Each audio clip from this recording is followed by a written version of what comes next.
In this tutorial, I'm gonna show you how to quickly create a lower third like this one. So to get started, I'm gonna create a new composition.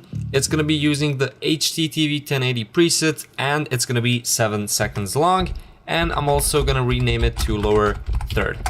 So after creating a new composition, I'm gonna right click and create a new shape layer. So I'm quickly going to rename it to main shape. And after doing that, we're going to add a rectangle and also a fill to this shape layer. So we're going to change the fill color to white, and then I'm going to adjust the size of this rectangle.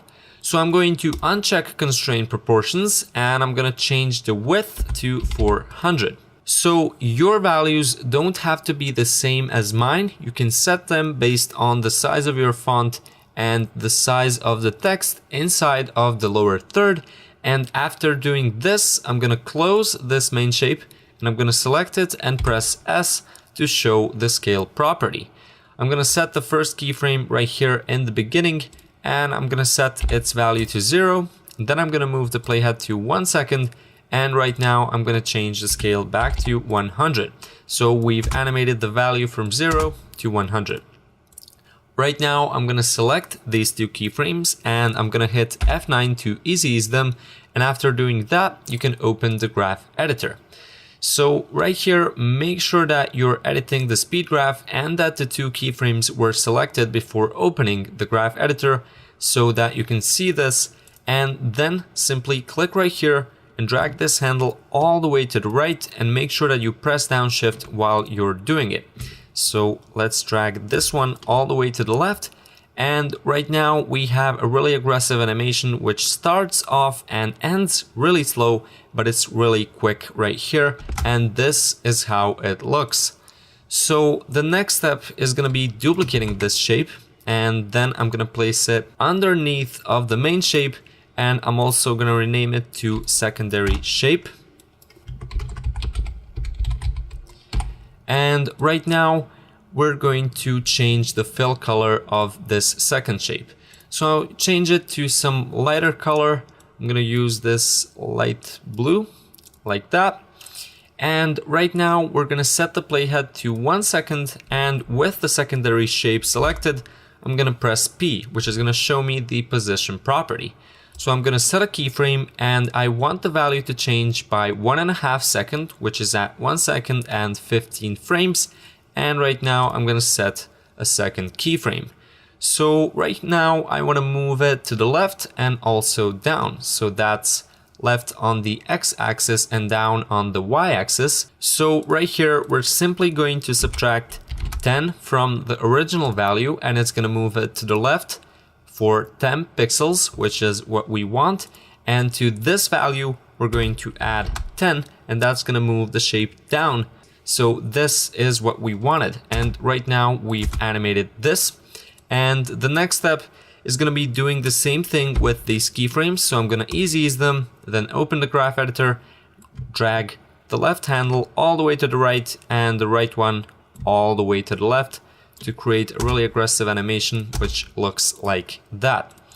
And right now, to make this look a bit more interesting, we're going to move the playhead to the 5th frame and then we're going to offset the main shape by 5 frames. So this is how it looks right now. And the final step is going to be selecting the type tool and then I'm going to type in my text, but I'm just going to scroll right here so that you can see what I'm typing in because my text color is black.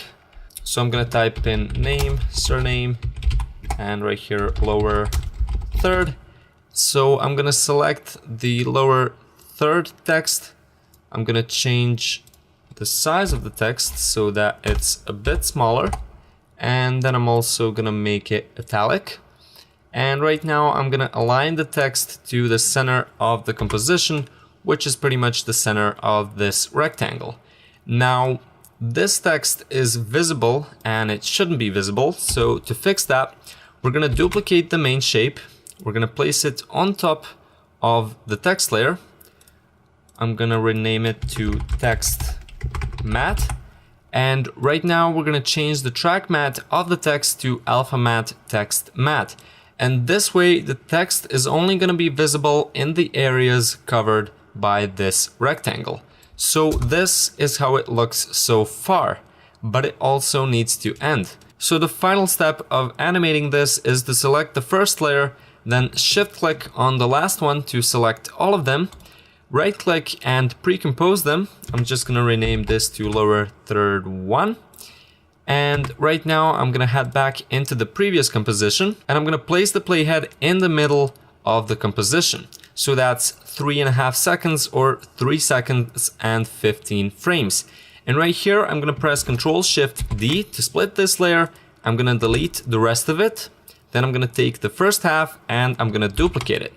So right now we're gonna go into time and we're going to time reverse this layer. So it's gonna reverse all those animations and then we're gonna put it right here. So when the first one ends, the second one starts. The last step before rendering this would be to turn on the title and action safe grid, and then you can move this all the way down here and then precisely adjust it with the arrow keys on your keyboard. And right now we're done. So that's it for this tutorial. For more tutorials, please check out my channel. Thank you for watching and see you next time.